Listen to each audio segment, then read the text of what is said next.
अस्सलाम वालेकुम वरहमतुल्लाहि वबरकातुहू।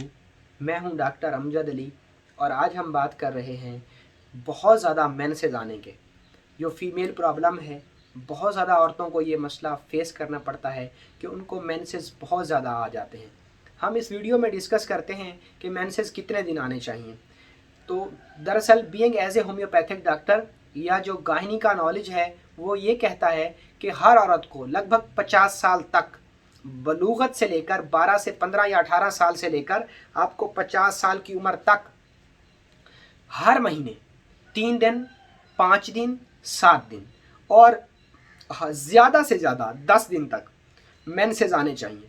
और अगर ये मेंसेस बहुत ज़्यादा आते हैं, 10 दिन से ज़्यादा आते हैं, तो फिर आपके मेंसेस की ज़्यादती है, ये बीमारी है और इससे हो सकता है कि आपके मरीज़ा की जान भी जा सकती है, क्योंकि जिस्म से सारा खून जब चला जाएगा तो मरीज़ को जैंडिस, पीलिया, सफरा, यरकान, गुर्दों के अमराज, बदहाज़मी, खून की कमी जैसे अनीमिया जैसी बीमारियां का सामना करना पड़ सकता है। तो आज हम इसी चीज़ को डिस्कस कर रहे हैं। दरअसल ये भी बेऔलादी का या फीमेल बांझपन का एक बहुत बड़ा हिस्सा है कि कुछ औरतों को मेंसेस बहुत ज़्यादा आते हैं। तो इसकी हम सबसे पहले सिम्टम्स कर लेते हैं कि इसकी सिम्टम्स, वैसे तो इसकी सबसे बड़ी सिम्टम्स औरत को खुद ही पता चल जाती है, ताहम चंद सिम्टम्स और भी हैं कि औरत का चेहरा पीला हो जाता है, उसको यरकान हो जाता है, उसको जैंडिस हो सकती है, उसको देरीना कब्ज़ हो जाती है, इससे रेड ब्लड सेल्स की कमी से उसको थकावट, सुस्ती, काहली और अदम बर्दाश्त, गुस्सा, डिप्रेशन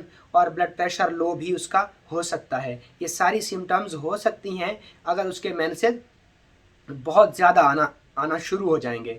मैंने आपसे डिस्कस किया कि ज़्यादा से ज़्यादा 10 दिन, अगर वैसे 10 दिन तक होता नहीं है, बस औकात शाज़ व नाज़िर हज़ारों केसों में कोई एक केस ऐसा आ जाता है। अब हम चलते हैं मेंसेस के ज़्यादा आने की काज की तरफ कि काज ऑफ डिजीज़ क्या है, इस बीमारी की वजूहात क्या हैं। आमतौर पर रहम में बहुत ज़्यादा खून जमा होता है, तो वो खून निकलते निकलते बाहर रिश्ते रिश्ते बहुत ज़्यादा टाइम ले जाता है और रास्ते में रुकावटें होती हैं, इस वजह से भी ऐसा हो सकता है। और इसके अलावा बसा औकात रहम के अंदर सोजिश हो जाती है और बसा औकात ट्यूमर, रहम की टीबी, रहम की रसोली, रहम के कैंसर की वजह से अंदर जो सर्जरियां करनी पड़ती हैं, ताहम अंदर ज़ख़म बहुत ज़्यादा हो जाते हैं, जिससे कि हर वक्त रहम से खून मुसलसल बाहर जो है ना वो खारिज होता रहता है। इसके अलावा लकोरिया की वजह से भी हो सकता है कि मेंसेस जो है ना बार बार आते रहें। इसके अलावा एक बड़ी वजह इसकी वो ये भी है कि प्लेटलेस्ट जो काउंट है वो भी जो है ना शिद्दत के साथ कम होने की वजह से हो सकता है कि मरीज़ा का खून या जो मेंसेस हैं वो जो है ना ज़्यादा हो जाएं। और इसी के साथ बसा औकात कुछ केसों में मजबूरी भी होती है और कुछ लोग, कुछ फीमेल हजरात बार बार एबॉर्शन करवाती हैं, बार बार इस्तिकात हमल यानी बच्चा गिरवाती हैं, तो जिससे कि मेंसेस ज़्यादा हो सकते हैं। ताहम रहम बाहर निकल आता हो तब भी मेंसेस ज़्यादा हो सकते हैं, रहम लटक जाता हो तब भी मेंसेस ज़्यादा हो सकते हैं। इसके अलावा जिगर में अगर वरम हो जाए, जिगर मतवरम हो जाए, जिगर में स्वेलिंग हो जाए, तो भी हो सकता है कि मेंसेस ज़्यादा हो जाएं। गुर्दों की सोजिश की वजह से भी मेंसेस ज़्यादा हो सकते हैं, टीबी की वजह से भी मेंसेस ज़्यादा हो सकते हैं और गुदूदों के काम ना करने की वजह से भी मेंसेस ज़्यादा हो सकते हैं। और एक नफ्सियाती सिम्टम मैं यहाँ पे आपसे डिस्कस करना चाहूँगा, वो है गम के बद असरात। अगर अचानक कोई शॉकिंग न्यूज़ आ जाती है पेशेंट को, तो तब भी मेंसेस बहुत ज़्यादा उसको आ सकते हैं।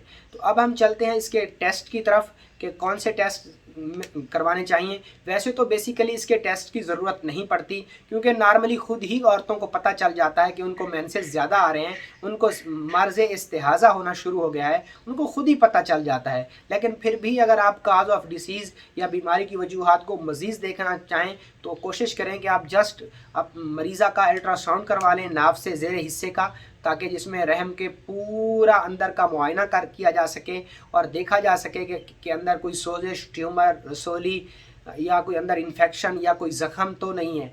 तो इन वजूहात की वजह से भी अक्सर ऐसे हो जाता है कि मेंसेस बहुत ज़्यादा आने लग जाते हैं।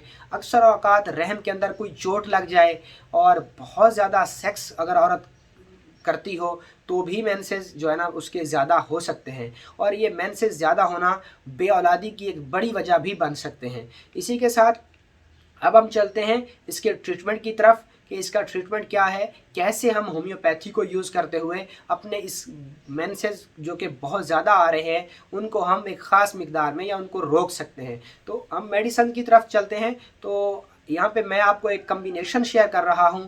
میں نے اصل میں نا چھوٹے چھوٹے اپنی کلینک میں چند کمبینیشن کچھ دوائیوں کو مخلوط کر کے، دوائیوں کا مجموعہ اور مرکب کر کے میں نے وہ اپلائی کیے ہیں، جو جن کے مجھے بہت اچھے ریزلٹس ملے ہیں۔ تو وہ میں آپ سے شیئر یہاں پہ کرتا ہوں، نہ کہ ویوز کمانے کے لیے یا آپ کے لائک مجھے چاہیے، جس کی وجہ سے میں آپ کو ایسے ہی بتایا جا رہا ہوں۔ دراصل بدقسمتی سے ہمارے ہاں ہر دوسرا تیسرا آدمی رحم سے ریلیٹڈ میڈیسنز اور یہ چیزیں بتا رہا ہوتا ہے۔ تو خدارہ آپ اپنے معالج کو جس کی ویڈیو سن رہے ہیں تو دیکھیں کہ آیا وہ بندہ مستند ہے، اس کے اندر نالج ہے، اور اس کی باتوں سے ہی آپ کو لگ جائے گا کہ اس کے اندر کتنا نالج ہے۔ تو اب ہم چلتے ہیں کہ جی control combination, control menses combination کی طرف۔ یہ میں نے اس کا نام رکھا ہے کنٹرول مینسز کمبینیشن، جو کہ بہت افیکٹو ہے اور بڑا ہی زبردست کام کرتا ہے اس کے مینسز کو روکنے کے لیے، اور بہت افیکٹو ہے، اور اس کا کوئی سائیڈ افیکٹ بھی نہیں ہے۔ یہ ہر ملک میں یہ میڈیسن اویلیبل ہے، ایسا نہیں ہے کہ میں آپ کو مشکل سے میڈیسن بتا رہا ہوں، یا میں کوشش کرتا ہوں کہ ہر ویڈیو میں میڈیسنز کی تصویریں بھی ساتھ لگا دوں تاکہ آپ ویڈیو کو سٹاپ کر کے وہ سپیلنگ آپ لکھ لیں۔ نیچے ڈسکرپشن میں بھی سپیلنگ میں آپ کو دیتا ہوں تاکہ آپ وہاں سے نوٹ کر کے اور ہومیوپیتھک سٹور پہ جائیں اور وہاں سے آسانی سے میڈیسن آپ پرچیز کر سکیں۔ تو اب ہم چلتے ہیں کنٹرول مینسز کمبینیشن کی طرف۔ تو اس کی جو پہلی میڈیسن ہے وہ میڈیسن ہماری ہے فیری نوسا۔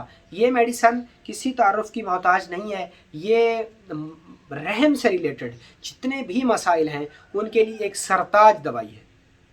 یہ آپ مدر ٹینچر میں لے آئیے، فیری نوسا آپ مدر ٹینچر میں لے آئیے، اور آپ کوشش کیجئے کہ 30 ml کی ایک ویل لے آئیے اور اس کو آپ نے رکھ دینا ہے۔ اب ہم چلتے ہیں دوسری میڈیسن کی طرف۔ دوسری ہماری میڈیسن جو ہے وہ ہے اشوکا۔ اشوکا دوستو آپ جانتے ہیں، جتنے بھی ہومیوپیتھی سے ریلیٹڈ لوگ ہیں وہ سارے ہی جانتے ہیں کہ اشوکا کیا ہے اور کیسے کام کرتی ہے۔ یہ مینسز کو روکنے میں بہت افیکٹو ہے اور بہت ہی زبردست کام کرتی ہے۔ اس کمبینیشن کنٹرول مینسز کمبینیشن کی آخری میڈیسن جو ہے وہ ہے ہیلیونائز۔ یہ میڈیسن آپ نے مدر ٹینچر میں لینی ہے، اور یہ بھی میں آپ کو یہاں پہ پک لگا دیتا ہوں تو آپ سپیلنگ نوٹ کر لیجئے۔ اب آپ نے کیا کرنا ہے کہ ان تینوں میڈیسنز کو برابر مقدار میں ایک خالی شیشی کے اندر مکس کر لیجئے، اور مکس کرنے کے ساتھ آپ نے ایسے کرنا ہے کہ خالی شیشی ہومیوپیتھک سٹور سے لے کے آنی ہے، اور مکس کرنے کے ساتھ آپ نے اس کے جو ہے نا اس کے اوپر لکھ دینا ہے کنٹرول مینسز کمبینیشن۔ اب آپ نے ایسے کرنا ہے کہ اس کے 15 قطرے 15 ڈراپس 3 ٹائم اے ڈے، آپ نے 15 قطرے دن میں 3 بار مریضہ کو یوز کروانے ہیں۔ انشاءاللہ العزیز اس کے مینسز کنٹرول ہو جائیں گے اور مینسز بالکل ریگولر ہو جائیں گے، اور اگر بے اولادی کا کاز بن رہے ہیں تو اس کو بے اولادی کا یہ مسئلہ ہے اس کا وہ سالو ہو جائے گا۔ Using homeopathy combination, control menses combination.